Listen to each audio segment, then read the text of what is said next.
नामदेव महाराजांचा जन्म नांदेड जिल्ह्यातील नरसी गावात झाला. लहानपणापासूनच त्यांना विठोबाप्रती प्रचंड भक्ती होती. ते नेहमी विठोबाचे नामस्मरण करत. त्यांची आई गोणाई अत्यंत साध्वी व धर्मपरायण होती. वडील दामाशेटी व्यवसाय करणारे पण अध्यात्माकडे कमी लक्ष देणारे होते.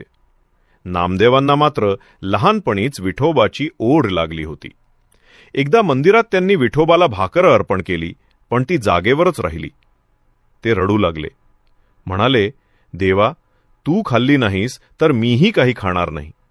त्यांच्या निरागस प्रेमामुळे विठोबा प्रत्यक्ष प्रकट झाला.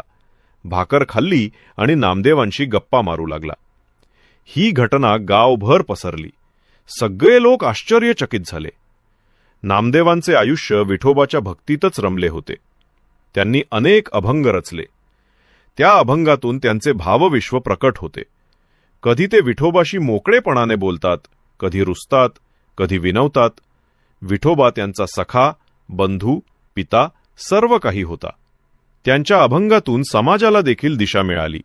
त्यांनी जातीभेद, अहंकार, खोटेपणा, अन्याय यांचा तीव्र निषेध केला.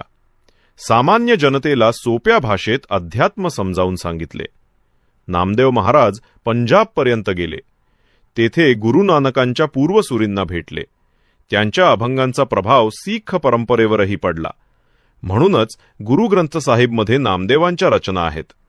हे फार मोठे वैशिष्ट्य आहे. त्यांचे सहवास संत ज्ञानेश्वर, सोपान, निवृत्ती, मुक्ताई यांच्यासोबत झाले. त्यांनी एकत्र प्रवास केला. अनेक कीर्तनं केली. भक्तीची गंगा वाहिली. लोकांना मार्गदर्शन करताना नामदेव स्वतः अत्यंत साधे, नम्र व निस्वार्थी राहिले. त्यांना वैभव, संपत्ती, मानमरातब याची किंचितही इच्छा नव्हती. विठोबाचे नाम घेणे आणि भक्तांना तेच सांगणे हाच त्यांचा धर्म होता.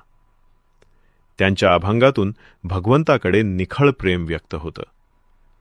नाम म्हणे देवा, तुझ्याविण दुसरे माझे कोणी नाही. अशा शब्दात त्यांनी आपली अटळ श्रद्धा मांडली. नामदेव महाराजांनी आयुष्यभर विठोबाची सेवा केली. शेवटी त्यांच्या कीर्तनातच त्यांचा देह ठेवला. पण त्यांच्या रचना आजही जनतेला मार्गदर्शक ठरतात. भक्ती मार्गाची शिकवण देतात.